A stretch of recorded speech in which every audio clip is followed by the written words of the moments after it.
Juan Iribar Sánchez de Boado es autor de 5 títulos, el primero de ellos de relatos y el resto de novelas.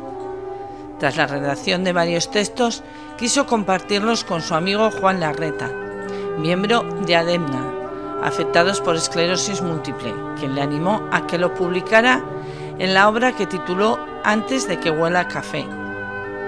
Con los beneficios que se obtuvieron por las ventas de este libro, ADEMNA pudo comprar una furgoneta adaptada para sus asociados. Iribar es licenciado en periodismo por la Universidad de Navarra. En la actualidad trabaja en Thomson Reuters desde 2006. Ha colaborado en el programa de Radio Euskadi, Más que Palabras.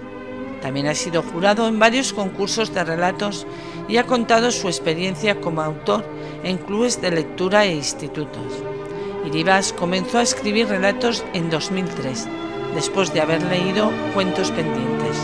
Me regaló mi madre un libro de relatos de Manuel Hidalgo que se titula Cuentos pendientes. De leerlo, animarme a tratar de momento para mí mismo. Veía que podrían ser interesantes y los compartí con un amigo y me dijo: tienes que publicar un libro. Y le dije: ¿yo? ¿Un libro? ¿Cómo voy a publicar un libro? Y me dijo que sí, que tienes que publicar un libro. Y le dije, como él tiene esclerosis múltiple, Juan Larreta, le dije, con una condición, que los beneficios sean para vosotros. Ya me metí en esa historia con una autoedición, que es mucho más duro que una edición pues con una editorial. Y las cosas fueron excesivamente bien, porque al ser un libro benéfico, pues tuvo unas ventas superiores a lo normal, se vendieron 2.500 ejemplares, gustó bastante, lo prologó Lozano Bartolocci. Es un libro que bueno, pues que me han hablado muy bien de él, tengo muy buenos recuerdos y sobre todo que ayudó a que se consiguiera comprar a ADEMNA una furgoneta adaptada para trasladar a las personas que lo necesitan, y además a mí me vino muy bien no solo para escribir y empezar a meterme en este mundo, sino también para otra cosa, ¿no? Que me parece muy interesante, que conocí lo que le pasaba a mi amigo y que antes era solo una palabra, y me metí de lleno en saber pues el día a día que padecen estas personas, y a partir de ese momento yo ya pues empecé a dar pasos de manera amateur en este mundo de las letras. Y entre tanto también haces radio, colaboras con prensa escrita, haces algunas cosas que... Sí. ¿En qué medio te encuentras más cómodo? Lo de escribir es más lo tuyo, pero bueno, como periodista... Mira, a mí la radio me encanta. Yo cuando era pequeño ¿sí? Estaba en un programa que había en Antena 3 de radio hace muchísimo tiempo, muchos años. Que lo hacíamos varias personas, me parece que... Es que no quiero decir todos los nombres porque igual me equivoco. Estás pero hablando de Antena 3 Tafalla. Antena 3 Tafalla, sí. Ahí estuve, pues, no sé si fueron 2 o 3 veranos, pues entrevistaba a Calandria, entrevistaba a Amanda Cedo, que era la secretaria, iba por ahí haciendo encuestas de calle, pues, ¿te haría ilusión tirar el cohete? Sí, y nos la pasábamos genial. Después de esa época, pues yo ya dejé a un lado la radio, pero la seguía escuchando, por supuesto. En mi casa siempre se ha escuchado la radio. A Luis del Olmo, mi madre, lo tenía pues desde que decía Buenos días España hasta que se despedía en el programa, y lo he escuchado siempre. Después yo ya, cuando me puse a estudiar la carrera de periodismo, que la verdad que la empecé tarde, con 25 años, pues hice 3 años de radio en la Universidad de Navarra, y después de eso, ya una vez que estaba yo ejerciendo el periodismo en Thomson Reuters, en lo que era la editorial Aranzadi, se me ofreció la posibilidad, gracias al primer libro de relatos, que le gustó mucho a Almudena Cacho, la conductora del programa Más que Palabras en Radio Euskadi. Me dijo: me ha gustado mucho tu libro y me gustaría que tuvieras un espacio en Radio Euskadi donde la gente te propusiera varios titulares y tú, a raíz del que escogieras, hicieras un relato, que es un poco de lo que trata Antes de que huela a café, ¿no? Mi primer libro de relatos, que se basa en la historia de una persona que va a comer a un restaurante y le pone el reto el dueño del restaurante: yo te doy el menú del día si tú, antes de que huela a café, antes de que te sirva el café, has escrito un relato de tu puño y letra basándote en las noticias de la prensa, y lo acepta. Entonces eso le gustó mucho a Almudena Cacho y estuve 3 años con ellos. Luego, pues desgraciadamente la crisis hizo que nos cayéramos unos cuantos colaboradores y bueno, pues ahí estuve durante un tiempo y la verdad que la radio me gusta muchísimo, escribir me gusta mucho, sobre todo ficción, es lo que más me gusta, y a la hora de escribir ficción pues viene muy bien el hecho de ser periodista, porque el rigor tiene que ser algo fundamental, ¿no?, a la hora de escribir. Yo, por ejemplo, ahora estoy escribiendo una novela que está basada en el año 1992, en esa época trata lo que sucede, y me estoy volviendo loco para tener un dato, y hasta que yo no tenga ese dato pues no podré seguir escribiendo ese pasaje que lo tengo en tinta roja en el manuscrito. Y un escritor, aunque no se base en hechos reales en sus libros, o sea, los datos me estás diciendo que son importantes, igual no en cuanto a fechas, pero a situaciones... Sí, sí, por ejemplo, yo, por hablar de este ejemplo en concreto, yo estoy escribiendo una novela donde cuento que una persona toma un whisky determinado. Entonces yo necesito saber el precio de ese whisky en el año 1992. Entonces, claro, yo pongo en el cajetín de Google whisky 1992, me meto en el Instituto Nacional de Estadística, hablo con camareros, con distribuidores, y hasta que yo no tengo ese dato en concreto, no descanso. Y así tiene que ser con todo, pues para que uno no cometa errores, que lo que no son errores, sino que entra dentro del ámbito del entendimiento entre el lector y el autor, es que lógicamente es ficción, y la ficción pues es una de las reglas del juego, ¿no?, que están ahí, pero los datos, yo no puedo decir que fulanito medía 1,60 cuando es una persona que mida 1,90, porque no estaría en lo cierto. En tus libros siempre han sido ficción, ¿se han basado alguna vez en hechos reales? ¿Has mezclado ambas cosas? Pues mira, en el primero están basados en noticias de la prensa, con lo cual son reales, y yo lo que he hecho es ficcionarlas en Antes de que huela café. El segundo era el cuaderno de Piel Vuelta, que me basé en una noticia de un periódico nacional en el que contaban que había un cuaderno que dejaba un taxista en la parte de atrás de su vehículo, y lo que hacía es permitir a la gente que escribiera lo que le diese la gana o que leyera lo que había escrito otra gente. Y a mí esa idea me gustó mucho, y yo noté algo que me hizo pues ponerme a escribir, ¿no?, y a desarrollar esa historia en esa novela corta. Mi tercera publicación, que es El destino de Sofía, también está basado en una noticia de prensa. En el diario El Mundo y en El País salía una información que contaba que una persona había pedido como última voluntad que sus cenizas se repartieran por 100 lugares del mundo. Entonces a mí eso me pareció interesante, y lo que hice es pues trasladarlo a mi novela, no con 100 lugares por no ser muy repetitivo y que resultara cansina la historia, y lo reduje a 25. Y las otras dos que he publicado ya, que son Te condeno a vivir, que es la última, y El guardián de la intemperie, la penúltima, esas ya son puramente ficción. Hay mucho dato real, porque por ejemplo la novela la penúltima, que está basada en un cuadro de Pablo Picasso, El guardián de la intemperie, pues lógicamente uno tiene que bucear en la biografía de Picasso, conocerlo, conocer cómo pintaba, en concreto pues a los 18 años, ¿no?, que es en el cuadro que yo me baso, uno que pinto que se titula Yo Picasso, que es un autorretrato precioso, y eso pues te hace pues meterte en una serie de vidas muy interesantes y muy enriquecedoras, que al final, cuando terminas de escribir, acabas saturado y dices, o sea, yo este libro ya no lo leo ni nada sobre este tema hasta que pase el tiempo y porque el escritor relee. El escritor, bueno, yo no me considero escritor, yo me considero autor, porque para mí pues el autor relee escritor lo escrito. Es una palabra pues con bastante solemnidad y para unas cuantas personas. Yo como autor leo, releo, corrijo, reviso, dejo a personas de mi confianza que lo lean. ¿Antes de? Sí, antes de, para que me hagan sus sugerencias o sus posibles cambios. Y luego ya en el momento que el texto está ya impreso en el papel, yo ya me olvido del libro Y de hecho, a mí alguna vez que me han dicho en algún club de lectura, ¿puedes venir a hablar de tal libro?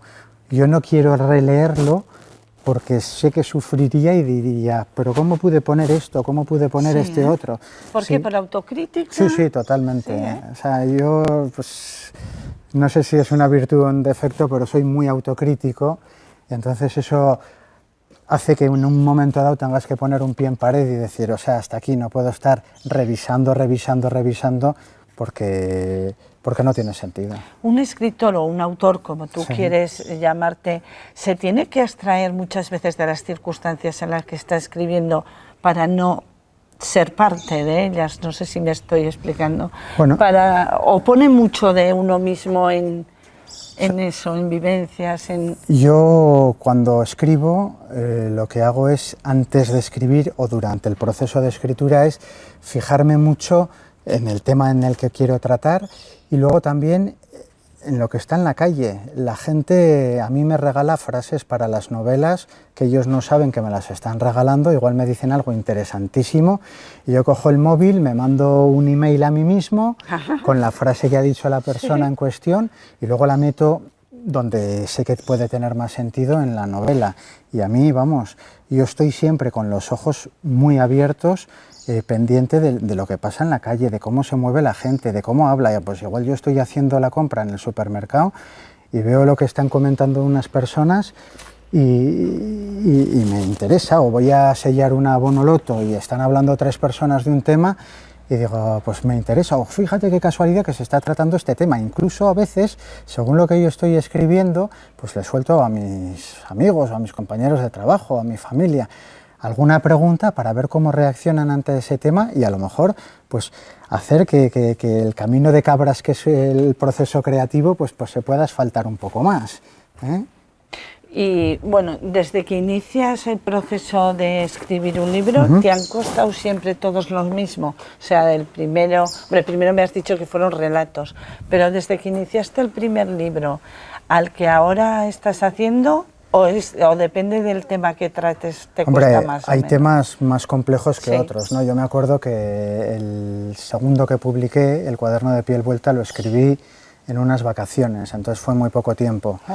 Pero hay otros libros que exigen mucho, que los escribes, los dejas un poco, conviene oxigenar el libro y oxigenarse uno mismo, y uno pues lo deja, luego lo retoma, y tampoco yo es que tenga un cronómetro delante para ver cuánto me cuesta publicar un libro, porque no es una carrera de fondo ni debe serlo, ¿no? Pues uno tiene que considerar que el libro está escrito cuando ya lo tiene terminado, aunque parezca una obviedad, y a partir de ahí pues empezar una segunda fase que es muy complicada y que es, al menos en mi caso, la menos grata, ¿no? Porque escribiendo uno disfruta mucho, pero luego llega el momento de reunirte con tu editora, de presentarle el manuscrito, que te diga pues sus opiniones, qué le parece, qué cambiaría, qué no cambiaría, volverte loco con el título de la novela. Yo, por ejemplo, para el último que publiqué, que se titula Te condeno a vivir, yo tenía un Excel con 85 posibles títulos y no me gustaba ninguno. Y luego pues estuve con una persona, le conté de qué iba la historia y me dijo, te condeno a vivir. Y vamos, y tiré el Excel a la papelera y volví a coger el móvil y me apunté el título y era el título que necesitaba esa publicación sin ninguna duda. Bueno, escribes porque te gusta, porque quieres, no es tu profesión. No. Entonces supongo que también eso te dará una libertad absoluta. No es como alguien, ¿no?, que tenga una... Pero ahora sí tienes editorial. Bueno, yo, mira, en la editorial con la que tengo mucho contacto, que es Ediciones Eunate, ahora mismo se ha jubilado Nieves García, que era la persona que me publicó mis 2 últimos títulos, y ahora ha llegado María Oset, que es una persona que conoce muy bien el ámbito cultural porque lo ha vivido laboralmente, y lo que tengo que hacer es pues reunirme con ella este otoño, que hablaremos un poco pues de mi trayectoria, de lo que estoy escribiendo, de las posibilidades de que se pueda publicar el año que viene, y si las 2 personas estamos de acuerdo, pues tendré ya, como suelo decir yo, otro hijo de papel. Sí. ¿Tú los consideras así? como un hijo. Es Mira, algo que se va... yo a la hora de escribir me considero que soy un poco animal en este sentido que voy a explicar. Yo le cuido muchísimo al texto durante, pues como si fuera una gallina que está con un huevo, ¿no?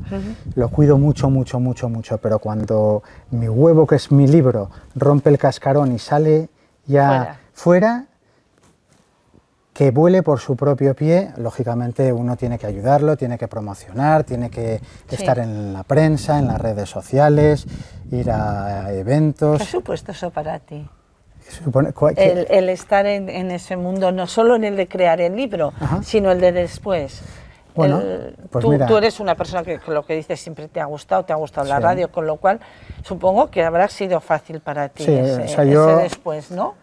A mí hablar me gusta, hablo y también me gusta escuchar, entonces no tengo ningún problema. Cuando hay que presentar algún libro propio o a otra persona, pues yo lo hago encantado, ¿no? Y la verdad que pues es una manera en la que yo me siento cómodo por mi profesión, pues hay veces que he tenido que hablar en público y la verdad que no tengo ningún problema. Lógicamente uno, pues cuando va a presentar una novela suya, pues tiene los pies un poco fríos, ¿no?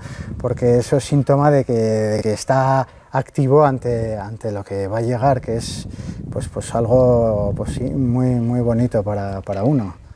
Si alguien como tú, que no se ha decidido nunca a escribir, está ahí en esa duda, pero duda de sí mismo, ¿qué le recomendarías? Que lea mucho. Que lea. O sea, para escribir hay que leer. Y fíjate, te lo digo en la biblioteca de Tafalla, en la que pues uno tiene la suerte de venir a esta biblioteca pública y poder coger muchos libros y leerlos y consultarlos, etc. La lectura es la gasolina del que escribe, eso yo, vamos, lo tengo clarísimo, y así como viene muy bien la lectura para cualquier persona, te abre la mente, te enseña a pensar, aprendes muchísimo, pero si una persona quiere escribir, ahí aprenderá vocabulario, aprenderá gramática, aprenderá el estilo narrativo, cómo está confeccionado el texto.